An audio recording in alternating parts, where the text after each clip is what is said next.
des entreprises afin de renforcer la confiance du secteur bancaire vis-à-vis de la commande publique. Et nous allons opérer la digitalisation complète de la chaîne de collecte des recettes fiscales.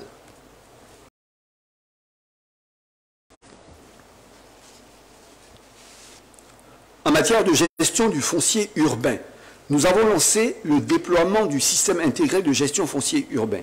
Il s'agit d'une réforme clé qui permettra la simplification et la transformation digitale du foncier urbain en renforçant la sécurité des titres de propriété.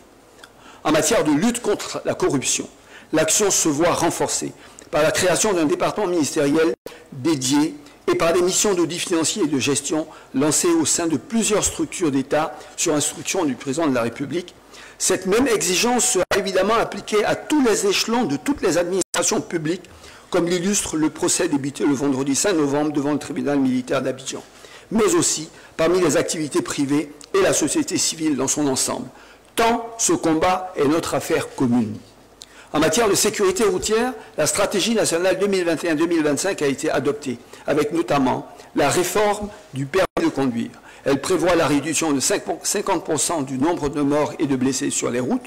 C'est dans ce cadre qu'a été lancée la campagne « Stop à l'incivisme sur la route » et déployée depuis le 7 septembre la vidéo-verbalisation afin d'améliorer significativement la sécurité routière à Abidjan et à l'intérieur du pays où cette stratégie se poursuivra. Mesdames et messieurs, et j'en terminerai par la revue de notre 5e et dernier pilier, l'essentiel pour l'avènement d'une Côte d'Ivoire plus solidaire, puisqu'il concerne le développement économique de nos régions et l'amélioration du cadre de vie des Ivoiriens.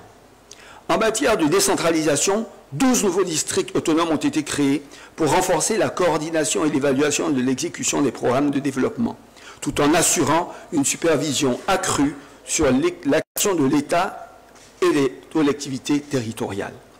Dans le secteur des infrastructures de transport, face à la congestion du Grand Abidjan, qui constitue à la fois un facteur de nuisance pour les populations et handicape la productivité de nos travailleurs, notre action s'est focalisée sur le renforcement du transport lagunaire, l'accélération du projet BRT et du métro d'Abidjan. Celui-ci est entré dans sa phase opérationnelle avec la libération des emprises. Le gouvernement a pris l'option de développer également un environnement de vie, de logement et d'activité économique tout au long du parcours des 37 km du métro. Le gouvernement accélère également les projets d'infrastructures routières dans le district d'Abidjan, tels que le 4e pont Yopougon-Plateau, le 5e pont Plateau-Cocody, l'aménagement de l'autoroute périphérique, le dédoublement des autoroutes des sorties Est et Ouest, et dans l'intérieur du pays, avec les travaux de la côtière et le prolongement de l'autoroute Yamoussoukro-Bouaké. Pour accompagner et satisfaire les besoins des populations en mobilité urbaine, les activités de la SOTRA ont été étendues à Bouaké, ce qui contribuera à changer le déplacement et la vie d'1 million de personnes. Et nous travaillons à son lancement prochain à Yamoussoukro, Korogo et San Pedro. Dans le secteur de l'eau potable, la mise en distribution à partir de l'usine de traitement de la rivière de la Mée se fera dans les prochains mois, apportant ainsi une réponse durable à la croissance des besoins du Grand Abidjan, avec 85 000 branchements en cours dans les communes de Yopougon, Atekoubé, Abobo et Port-Boué. Enfin, parce que l'eau est ce bien premier, partout indispensable à la vie. De nouveaux centres d'alimentation en eau potable sont en phase de réalisation dans l'ensemble du pays. Je ne citerai notamment à Abengourou, Aboissou, Bondoukou, Odiéné, Boundiali, Séguéla, Mankono, Grand Laou, Tanda, Divo, Daloa, Katiola ou Bouaké, pour n'en arrêter à cette liste déjà très longue. Au niveau des zones industrielles spéciales, le gouvernement a décidé d'accélérer leur développement dans nos capitales régionales, à proximité des lieux de production agricole. Les zones agro-industrielles de Bondoukou et de Korogo dédiées à la transformation de l'anarcade ont été lancées au premier semestre. Celles de Bouaké et Séguéla vont suivre. Celle de Yamoussoukro, elle, est déjà opérationnelle. Concernant enfin la préservation de notre environnement et la lutte contre le changement climatique, nous avons adopté des décrets du Code forestier pour permettre aux collectivités territoriales et à l'État de reconstituer notre forêt en plantant 300 000 hectares par an en 10 ans pour atteindre au moins 20% de la superficie nationale. Chers amis des médias, mesdames et messieurs, permettez-moi pour clore mon intervention et avant notre séance d'échange de dessiner en quelques mots les grandes perspectives de notre action dans les prochains mois, afin de vous donner plus de lisibilité sur ces premières étapes du projet.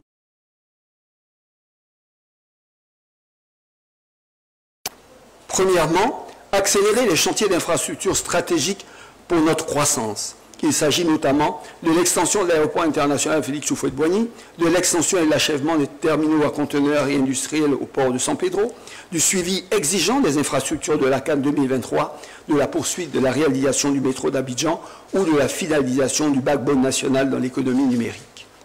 2. Amplifier les chantiers de transformation de notre économie, avec le lancement dans quelques semaines du programme dit les champions nationaux, clé pour renforcer notre secteur industriel, accroître sa compétitivité à l'export, booster le tissu dynamique d'entrepreneurs, source d'investissement et d'emplois de qualité. Nous prendrons également un Start-up Act pour favoriser l'éclosion d'acteurs numériques majeurs sur notre sol au cours de la prochaine décennie. 3. Agir pour le progrès social. Sur l'instruction du président de la République, nous allons mettre en œuvre dès janvier et pour 3 ans sur les finances publiques, notamment le budget 2022, qui s'est établi à 9 901 milliards d'euros, 9 901 milliards, avec un solde budgétaire négatif global de 230 milliards.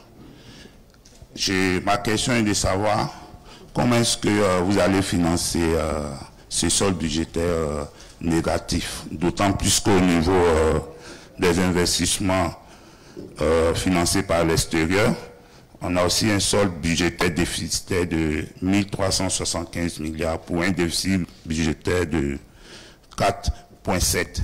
Comment est-ce que vous allez financer ces déficits? Juste derrière, mademoiselle.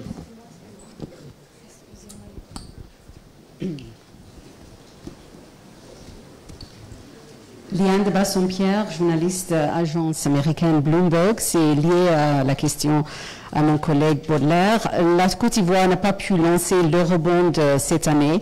Est-ce que c'est prévu pour 2022 et à quelle hauteur? Merci madame.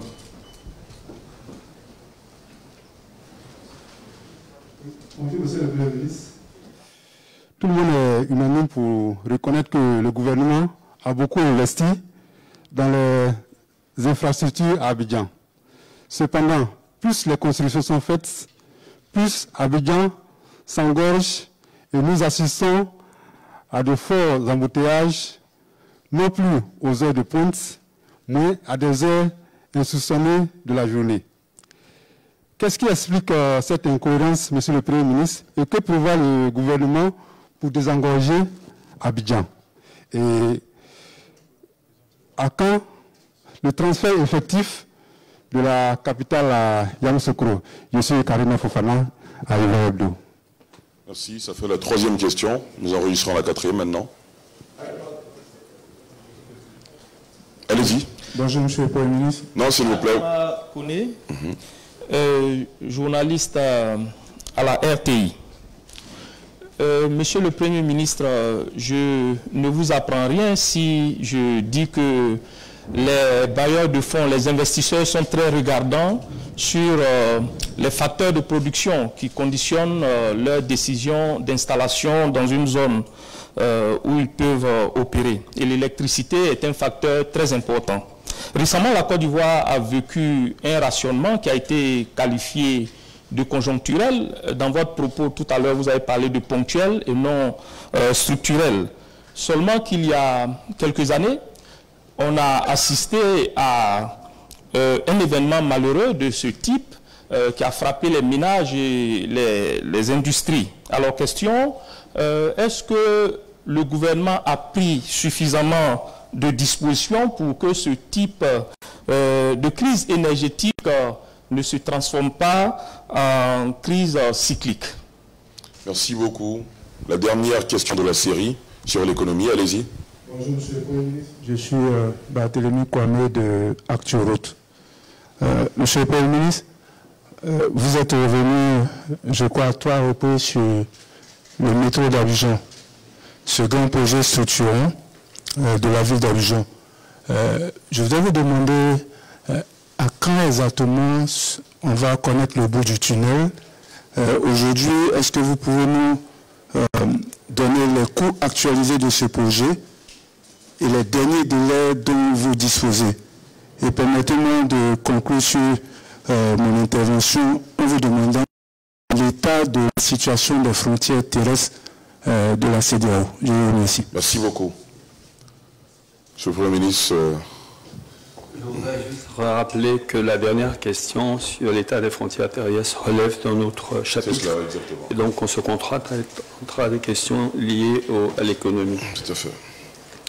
La première question, donc, de Baudelaire-Mieux, sur le déficit budgétaire, je crois que expliquer de façon simple, si on m'avait d'ailleurs posé la question sur le PND au départ, ça aurait certainement rendu les choses faciles à développer. Pour financer ses dépenses, ce soit des dépenses, je dirais, sur les salaires, sur le fonctionnement, sur le service de la dette ou ses investissements publics, l'État a 2 moyens. Les recettes qu'elle collecte et les emprunts qu'elle fait pour équilibrer son budget. Et bien sûr, l'idéal, c'est d'avoir, bien sûr, la capacité de financer le maximum des dépenses sur ses recettes propres. Mais la réalité, pour tous les pays d'ailleurs du monde, c'est qu'on est obligé, bien sûr, d'emprunter pour accélérer le processus d'investissement, étant entendu qu'on est capable, dans la mesure où ces investissements sont efficaces, de générer les ressources nécessaires pour assurer le service de la dette. Donc, nous négocions régulièrement, dans le cadre des rapports que nous avons avec les bailleurs de fonds et nous-mêmes, pour conserver des indicateurs macroéconomiques qui restent sains et pour, lorsque nous allons sur le marché, pouvoir mobiliser des ressources à des niveaux relativement bas en termes de taux et de qualité et de durée, nous avons besoin d'avoir donc des indicateurs clés sains. Le taux de déficit budgétaire est un de ces éléments, de ces indicateurs. Et ceux que nous avons normalement et qui sont la norme recherchée, c'est donc un taux de déficit budgétaire qui n'excède pas 3%. Mais compte tenu du facteur qui est survenu, la pandémie mondiale, au niveau de l'ensemble des pays du monde, ces normes n'ont plus été respectées.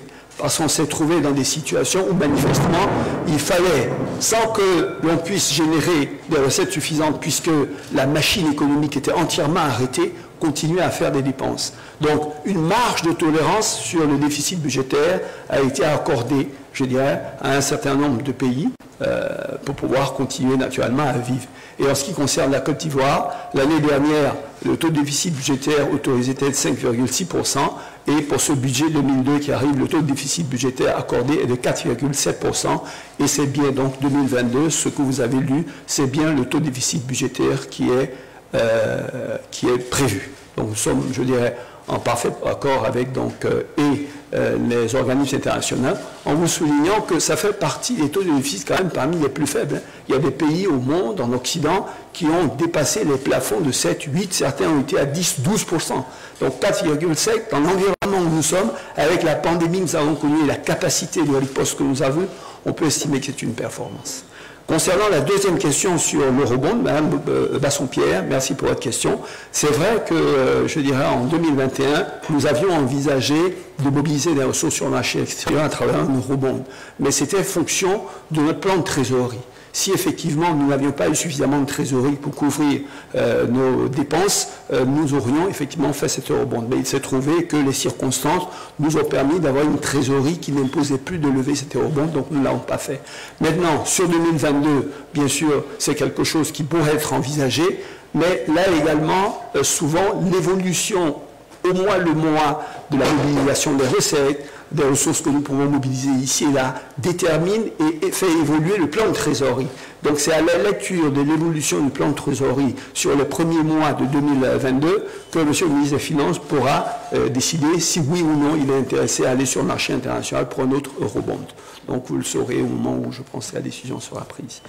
Concernant la question de M. Fofana sur l'engorgement, je dirais, de la ville d'Abidjan, là également, bien sûr, ça a un volet économique, mais également, je dirais, ça aurait pu être pris sur un autre chapitre, mais peu importe.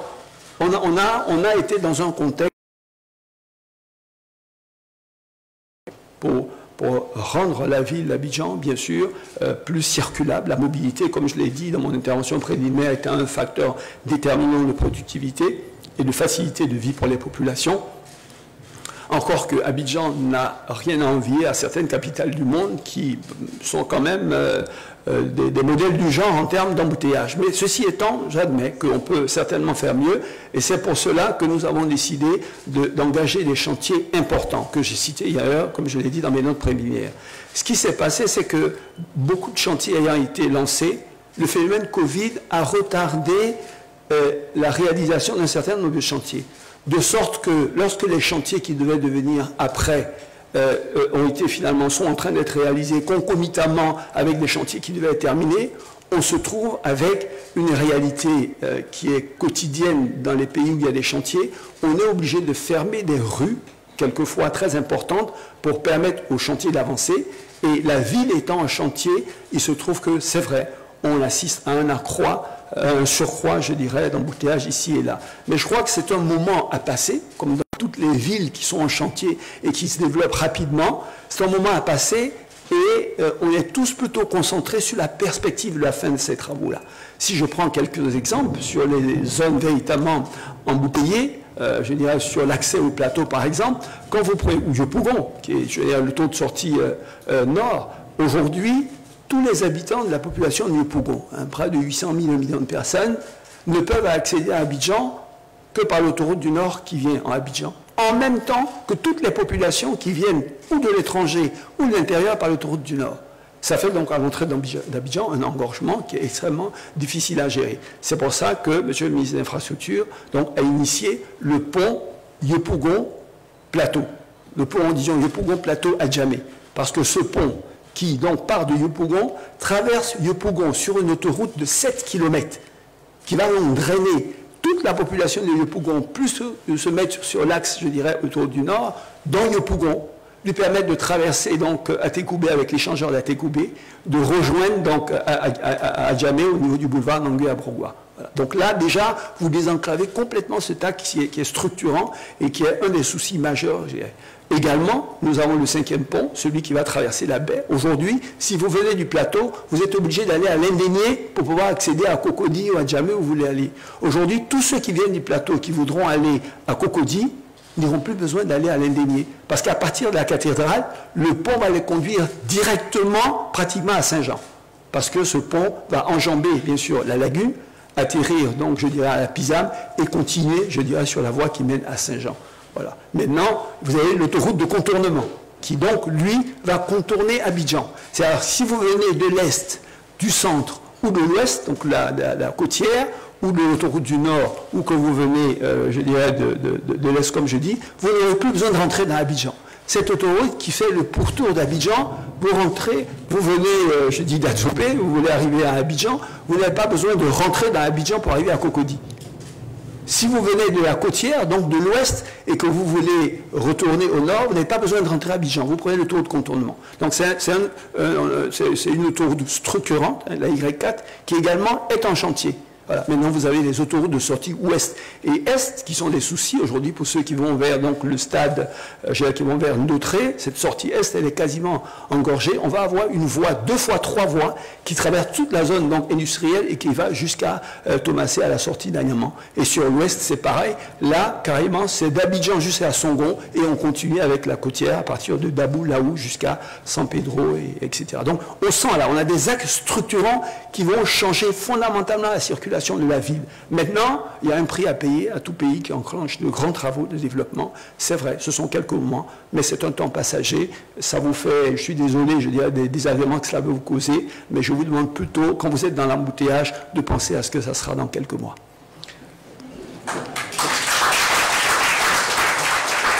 En ce qui concerne donc la question de M. Koné sur le rationnement qu'on a appelé conjoncturel, merci d'avoir l'occasion de revenir dessus. Mes ministres de l'énergie et du commerce, au moment où la crise est survenue, sont montés au créneau, ont jugulé de façon relativement professionnelle cette crise, et je crois que c'est ça qu'on retient. D'abord, il faut se dire que c'est d'abord une crise, on l'appelle structurelle parce que c'est le genre de crise qui ne survient pas comme ça. On n'a pas un problème de capacité installée. Je veux dire, on est à plus de 2300, 2200 mégawatts installés pour des demandes en pointe qui n'excèdent pas 1600 mégawatts. Donc on a de la marge. Ce qui s'est passé, c'est que des centrales thermiques sont tombées en panne pendant la période du Covid. Les pièces qui devaient venir d'Europe, les usines étaient fermées, les employés étaient chez eux à la maison pendant plusieurs mois. Donc impossible de les réparer. Les pièces en stock avaient été utilisées, donc il fallait commander des pièces. Et puis, justement, puisqu'il fallait donc surutiliser la capacité qui existait, d'autres centrales sont tombées en panne.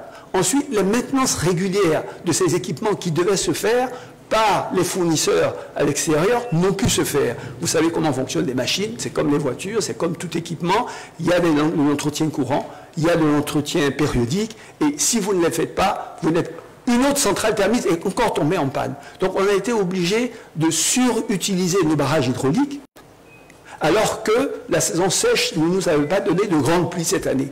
Donc on se retrouve devant un facteur, je dirais, conjoncturel où c'est assimilable à une catastrophe naturelle, comme d'ailleurs la pandémie. Hein. Dans beaucoup de contrats, vous verrez de par le monde que des modifications ont dû être amenées parce que c'est considéré comme, c'est assimilable carrément à une catastrophe. Donc en situation de catastrophe, comme ça arrive de par le monde, hein, on le voit partout, ici et là, que ce soit, je dirais, des digues qu'on a construites dans de grands pays, hein, pour pouvoir empêcher la mer d'entrer, mais la mer, elle vient, elle traverse la digue et elle emporte, je dirais, le tiers ou le quart d'une ville.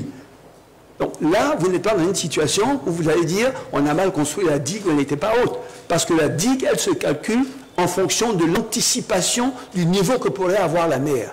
Alors on regarde en général l'historique décennal ou centenal pour essayer de voir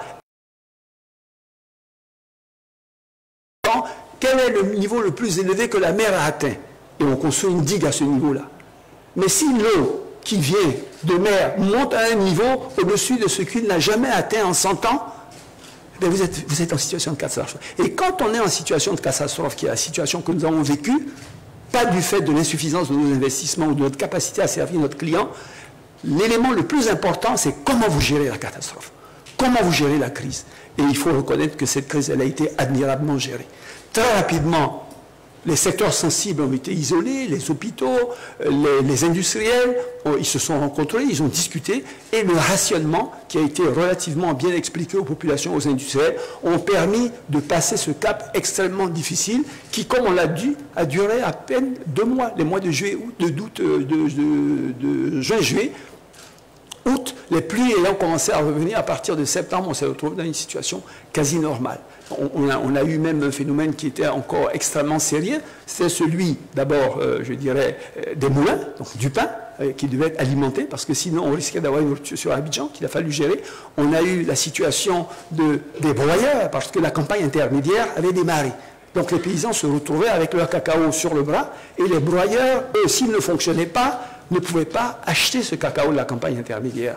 Conséquence de revenus pour les paysans, conséquence de revenus pour l'État, conséquence de revenus pour les industriels qui n'avaient pas la capacité d'acheter et stocker. Donc il a fallu les alimenter pour qu'on puisse acheter le cacao aux paysans. Bref, la crise a été gérée avec, je dirais, le secteur privé, avec les acteurs clés. On a un calendrier qu'on a respecté, et je félicite d'ailleurs aussi bien, je dirais, le ministre de l'Électricité que le ministre du Commerce, parce que bien sûr, le manque d'électricité a induit l'utilisation de groupes, a donc automatiquement augmenté un certain nombre de prix de denrées de première nécessité sur le marché, et donc il a fallu se déplacer. Vous m'avez vu moi-même aller sur le marché pour chercher à expliquer, bien sûr, les facteurs conjoncturels. Donc, je crois que là, sur cette question, aujourd'hui, nous sommes dans une situation où, dès le début de l'année prochaine, nous allons inaugurer la centrale Azito 4 d'environ 180 MW, puis la même année Cyprel 5 d'environ 250 MW, puis la barge, je dirais, que nous avons commandée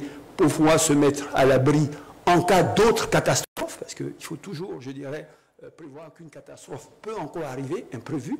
Tous les experts du monde le disent, le monde est en mutation profonde et il faut s'attendre à des changements de nature inconnus, aussi bien en termes de maladies, de catastrophes, de changements climatiques. Donc on accroît toujours, je dirais, les moyens pour se préserver. Plus on investit, plus ça coûte cher, parce que si l'événement ne survient pas, c'est un investissement que nous devons tous supporter. Donc il y a toujours un investissement raisonnable pour une prévisibilité d'un événement. Je crois que là, le travail a été donc relativement bien fait. Et aujourd'hui, je peux vous dire qu'on est, je dirais, normalement amené au terme donc, de nos investissements à atteindre une capacité installée d'environ 3000 MW pour une demande qui va être autour de 2000 MW. Donc, accroître de 50% déjà notre capacité de production actuelle pour atteindre vraiment un niveau où on va être relativement à l'aise. On a même ajouté la possibilité d'une défaillance sur l'approvisionnement en gaz et donc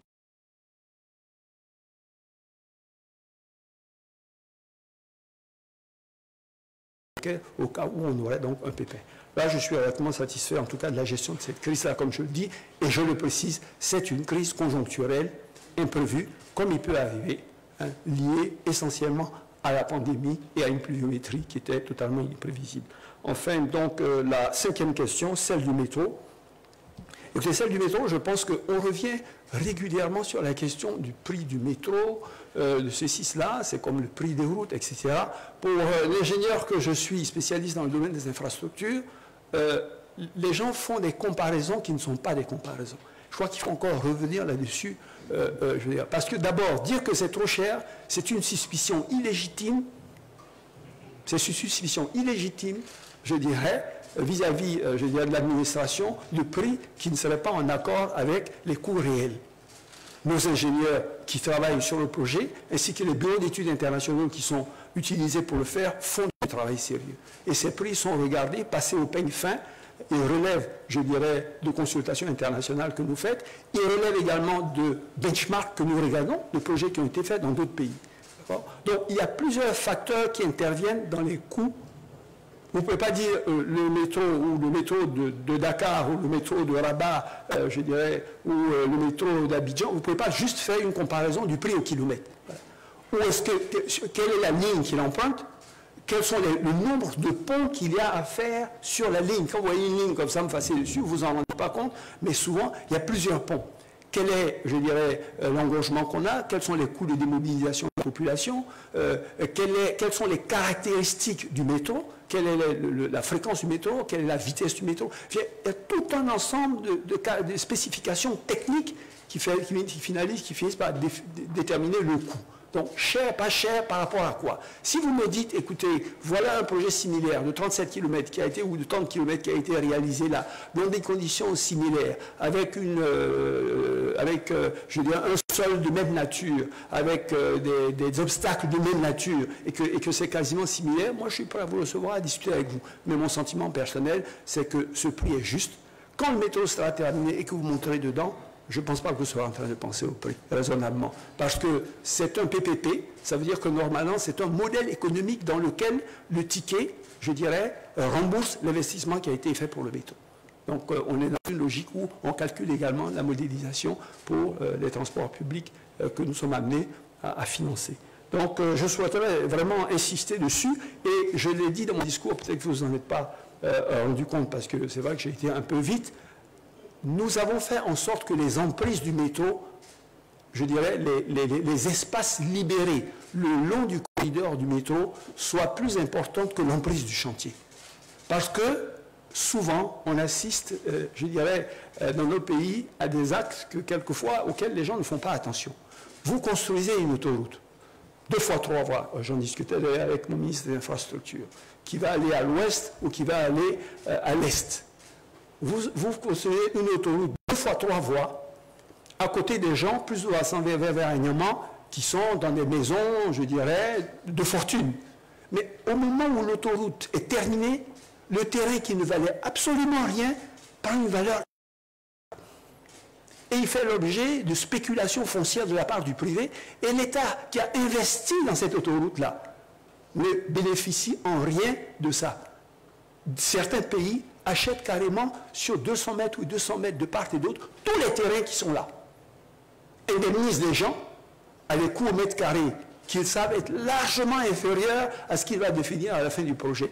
Et après, le commercialise ou réalise des projets dessus. C'est ce que nous avons fait sur la ligne de métro. Donc, ça fait que ça accroît naturellement le coût, parce que ça accroît le coût d'indemnisation des populations le long de ce truc. Et avec le ministre en charge des logements sociaux, vous allez voir tout au long de ce métro, je dirais, du logement social, je dirais, du logement à moyen standing, etc., tout au long. Et je peux vous dire qu'on ne va pas compter le nombre de personnes qui vont déménager de Béjerville, du plateau, pour aller à Agnaman, hein, parce que vous êtes à 5 minutes, je dirais, de la station, du métro, qui vous amène au cœur même du plateau. Et vous allez voir comment est-ce que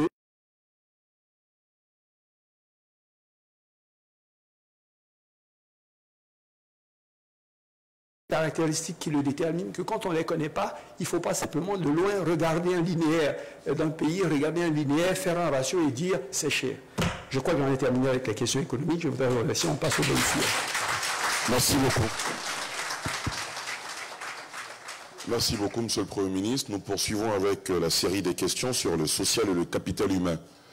Je vois déjà des doigts en l'air. On va commencer par vous. Vous pouvez avoir un micro, s'il vous plaît. Juste là. Je vous prie, s'il vous plaît, de vous présenter votre organe et surtout poser les questions en rapport avec la thématique que nous abordons. Merci de votre compréhension. Allez-y. Bonjour, Monsieur le Premier ministre. Samuel Bernard, je travaille pour France 24. Merci. Donc ma question, elle concerne la question du métro. On est justement tout pile sur la question, à la fois entre la question économique et la question sociale, puisque on s'est intéressé à la question du déguerpissement des populations autour de ces travaux. Donc comme vous le savez, il y a eu plusieurs déguerpissements à Yamé et à Abobo en particulier. Et donc on s'est rendu sur place et on a rencontré beaucoup de populations qui soutiennent le projet, qui sont d'ailleurs pour le projet de développement de la ville, etc. Mais qui attendaient d'être indemnisés avant d'avoir été déguerpis et qui n'ont pas été indemnisés. Donc ma question, Monsieur le Premier ministre, elle est la suivante. Qu'est-ce que vous leur dites à ces personnes qui sont nombreuses à ne pas avoir été indemnisées?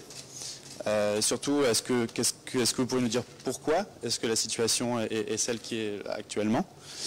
Et enfin, on sait qu'il y a à peu près 9000 logements et locaux qui vont être détruits par ces travaux.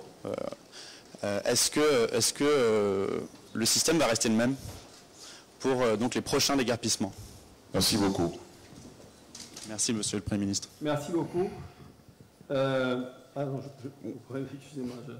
Enfin, ça dépend de vous, hein, Monsieur le Ça ne Premier dépend pas de moi. Prenez vos 5 D'accord, très bien. faites ce que vous On faites. poursuit. On enregistre la suite des questions. Oui, bien sûr. Ma réponse, c'est pour ça. Bonjour, Oui, allez-y. je suis Marcel Tim du quotidien Le Rassemblement.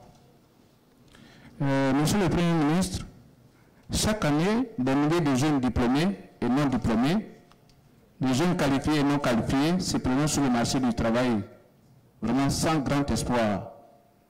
Qu'est-ce que vous prévoyez pour cela? Très bien. On poursuit. Je me lève. Vous avez le micro, allez-y. Alors, je suis Bamba Idrissa, journaliste émérite au quotidien Soir Info. Alors, Monsieur le Premier ministre, un fléau qui tend à gangréner toute la région ouest africaine, c'est bien l'orpaillage clandestin. En Côte d'Ivoire, on s'en souvient, le gouvernement avait mis en place une batterie de mesures pour lutter contre ce phénomène. Alors aujourd'hui, qu'en est-il de l'application de ces mesures? Les Ivoiriens veulent savoir. Permettez que je pose une dernière question qui intéresse les Ivoiriens. Une seule question. Oui, c'est les logements sociaux, la caution des logements sociaux. le gouvernement avait pris une décision qui avait été entérinée par l'Assemblée nationale fin mai. Et c'était fixé à 4 mois cumulés la caution, c'est-à-dire 2 mois de caution et 2 mois d'avance. Alors, force est de constater qu'à ce jour, les propriétaires de maisons ne respectent pas cette mesure. Le gouvernement serait-il impuissant face à cette situation? Merci. On vous a bien compris, M. Bamba. Merci de poser une seule question, messieurs. Sinon, si chacun doit poser 2 ou 3 questions, on ne s'en sortira pas finalement. On poursuit avec l'avant-dernière question de cette série. Allez-y. Je suis Nadège Kofi de Radio Côte d'Ivoire. Monsieur le ministre a abordé une partie de la question que je posais tout à l'heure dans ses réponses, dans le volet qui est précédent, où il parlait des logements sociaux. Alors, monsieur le ministre, c'est vrai que vous avez... Monsieur le Premier ministre, oui, c'est ce que je voulais dire. Merci. Merci pour votre indulgence. Alors, vous avez inauguré récemment 2183 logements. Comment comptez-vous donc rassurer, monsieur le Premier ministre, les personnes qui ont déjà souscrit et qui attendent leur maison sur l'effectivité de cet engagement du président Alassane Ouattara? Merci. Merci beaucoup. On prendra la dernière question pour cette série. Allez-y. Oui, bonjour. Je suis Parfait Adio du quotidien Ivoirien Le Matin. Monsieur le Premier ministre, il y a des termes qui reviennent constamment dans vos discours. PND 2021-2025, qu'est-ce que cela signifie exactement pour les Ivoiriens? Et comment est-ce que le PND peut concrétiser les grandes ambitions que vous portez par rapport à la transformation économique dont vous parlez? Merci. Merci beaucoup, Monsieur le Premier ministre. C'est une question économique, mais bon, on va faire... je ne veux pas donner l'impression que je cherche à échapper à des questions difficiles. Voilà, alors donc, sur le premier point, donc, je crois que la question ultime sur la question des indemnisations, en particulier sur le métro. Bon, c'est une question qui est générale, puisque à chaque fois qu'il faut faire des infrastructures, on est amené, malheureusement, à déplacer des populations quand il s'agit donc de zones urbaines en particulier densifiées. Sur spécifiquement le métro, avec les partenaires que nous avons, et en général, vous savez que quand on est dans des logiques comme ça de financement mixte avec des partenaires, on arrête d'accord partie les modalités d'indemnisation des populations à déplacer pour libérer les emprises. J'ai ces chantiers-là. C'est ce qui a été réalisé pour ce parcours du métro. On a pris d'accord partie donc un cabinet consultant spécialiste sur la question environnementale et sociale qui fait une étude. Et donc il va tout le long du parcours et maison par maison, je dirais, il fait les métrés, il identifie le coût, je dirais, de la maison. Ensuite, il voit les locataires et il reste une liste de ces locataires. Et le principe en général qui est arrêté, c'est que pour les locataires, on leur donne en général en 3 et 6 mois de loyer d'avance pour qu'ils puissent déménager et aller occuper un autre logement, puisqu'ils ne sont pas propriétaires du logement, donc on n'a pas à leur rembourser le prix du logement.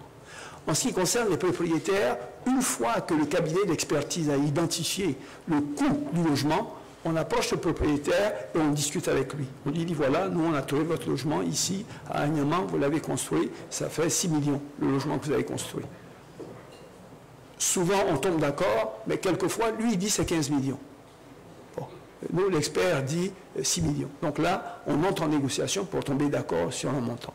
Et lorsque on est relativement tombé d'accord avec environ plus de 70% des personnes à indemniser, on commence donc le processus d'indemnisation, qui consiste d'abord à faire signer aux différents locataires ou aux propriétaires, je dirais, des certificats d'indemnisation qui consacrent que eux et nous sommes d'accord sur le montant de l'indemnisation. Et immédiatement après,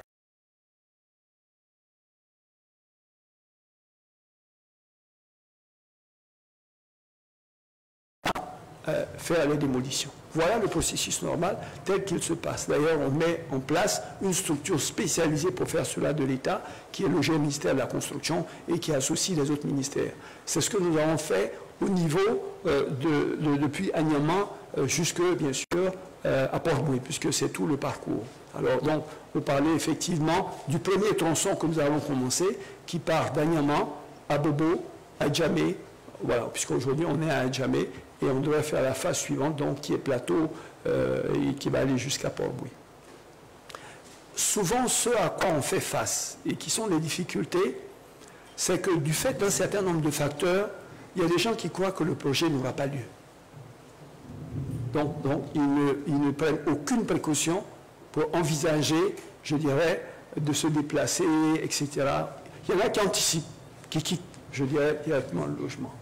Mais les plus grandes difficultés viennent de ce que les gens ne sont pas toujours d'accord sur le prix sur lequel, je dirais, notre expert a convenu de fixer le logement. Parce que d'autres, voyant l'État et un grand projet venir, naturellement, ils montent, je dirais, les prix et on rentre dans les surenchères. Les négociations sur le métro, il y a eu le Covid, c'est vrai, mais l'accroissement quand même un peu du retard est venu justement du temps que nous avons pris aux négociations sur les indemnisations.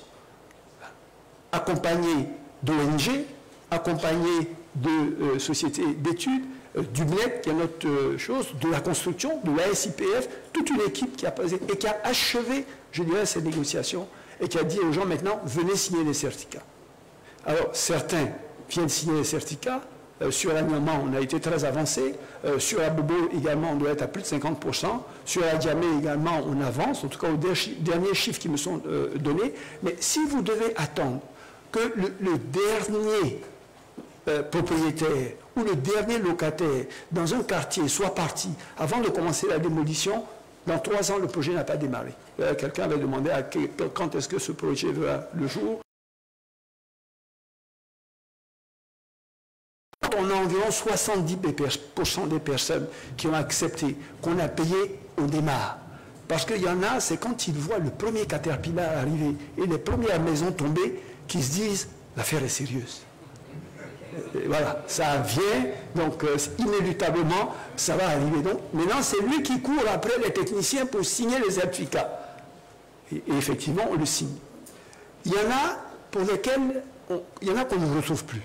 Soit c'est les locataires qui sont partis, soit ce sont des propriétaires qui ne vivent même pas à Abidjan, qui nous ont donné un numéro de portable et qui ont changé de numéro de portable. Qu'on appelle, on ne les retrouve pas.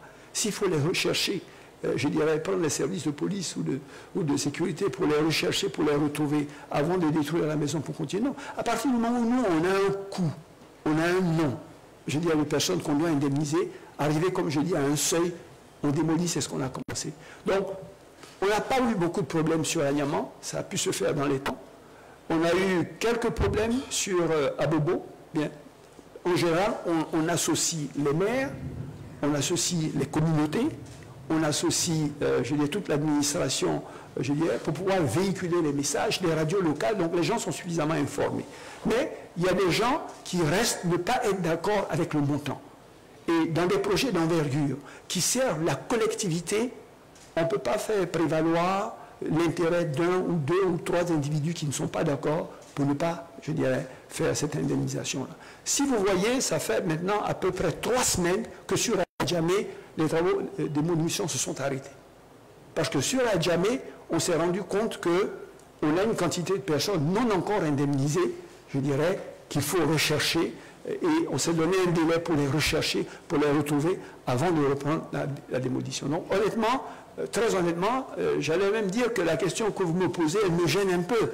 Parce que vous me dites que je jette des gens qui sont mes populations, dont j'ai le souci, je dirais, de la qualité de vie dehors, sans état d'âme. Voilà, complètement comme si j'étais vraiment... Voilà, quand vous dites ça, je ne dis pas que ça me blesse, mais je veux dire, honnêtement, moi je serais...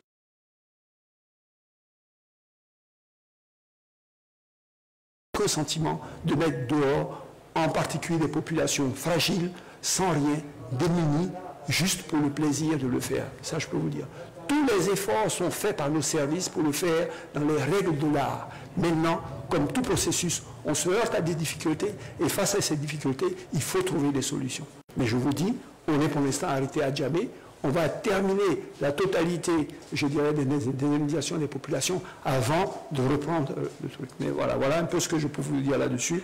Mais ça se passe pour l'instant dans de bonnes conditions. D'ailleurs, je peux vous dire que nos amis, je dirais, de Star, je dirais, les entrepreneurs n'ont jamais imaginé qu'on aurait pu arriver déjà à la moitié de la démolition, puisqu'ils en faisaient une condition sine qua non au démarrage du chantier. Nous, on leur dit, on va indemniser, je dirais, sur 37 km, 18 km pour que vous commenciez. Et ils nous disent, tant que les 37 km ne sont pas indemnisés, nous, on ne démarre pas. Parce qu'on ne sait jamais, d'ici que vous ne puissiez pas indemniser le reste. Bon, donc, vous voyez tout le genre de discussion qu'on a. Mais pour l'instant, ça se passe très bien, ça a commencé. Et en termes de délai, nous avons demandé et exigé que la première rame de métro soit fonctionnelle en 2025. Par rapport à 2028, qui était initialement envisagée par les ingénieurs.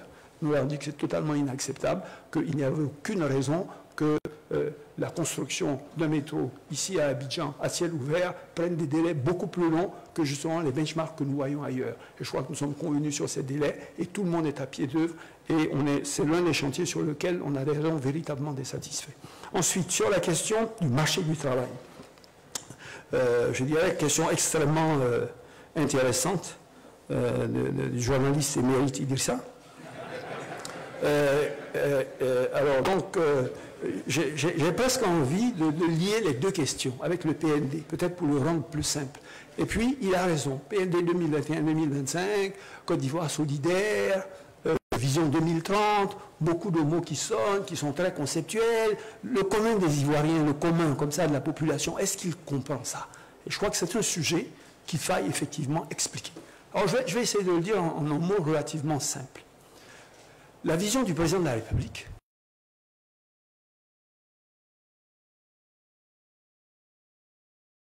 le niveau de vie des populations, je dirais que plus de la moitié de la population, je dirais, a un niveau de vie de classe moyenne, etc. Et c'est 8 millions de personnes sur le marché du travail. Toutes ces choses font c'est un bloc. À la fin de la journée, et c'est là la conclusion est extrêmement importante, c'est-à-dire finalement tout ce développement qu'on fait, sur des termes complexes, investissement public, privé, on fait tel chantier, on fait ceci, vous voyez beaucoup de choses se faire ici et là, mais à la fin de la journée, pourquoi on fait tout ça? Mais on fait tout ça pour le public, pour l'Ivoirien. Sinon, ça ne sert à rien. Donc, le souci du président, c'est que chaque Ivoirien puisse avoir accès aux biens sociaux nécessaires à sa vie. Un accès à la nourriture de qualité, c'est-à-dire la nourriture qu'il mange tous les jours, à des coûts abordables. Qu'il puisse avoir accès à la santé, à des coûts raisonnables. Qu'il puisse avoir accès à l'éducation. Qu'il puisse avoir accès à un logement décent. Qu'il puisse avoir accès à l'emploi. Toutes ces choses qui font que, je dirais, on a envie de vivre et qu'on a le sentiment qu'on mène une vie décente. C'est ça le souci d'un gouvernant. C'est ça le souci du chef de l'État. Le problème, c'est comment on y arrive. Parce que tout le monde vous dirait comment on y arrive. Mais on y arrive en ayant des ressources financières. Parce que tout ce qu'on construit, les écoles, les centres de santé, les logements sociaux, c'est des ressources. Vous prenez ces ressources où? Vous-même, l'administration, elle ne produit pas de ressources. Est-ce qu'un fonctionnaire génère des ressources qui mènent dans les caisses de l'État? Non. Ces ressources-là, elles proviennent de deux endroits. Vos recettes, que paye, je dirais, le secteur privé, donc les impôts, la douane, où on importe, je dirais, ce privé également du matériel, où on prélève la fiscalité, les marchés, les PME, c'est l'ensemble de ces taxes, y compris le monde agricole, qui est le secteur privé. On dit paysans, commerçants, ils sont le secteur privé. L'ensemble de cela constitue les ressources de l'État. Mais si l'État ne se contente que de ça, la vitesse à laquelle il va pouvoir développer le pays va être très lente. Donc l'État est obligé d'anticiper les recettes en prenant des emprunts pour compléter et faire ce développement-là. Et ce développement-là, il est destiné à ce que je dis, à satisfaire les besoins primaires.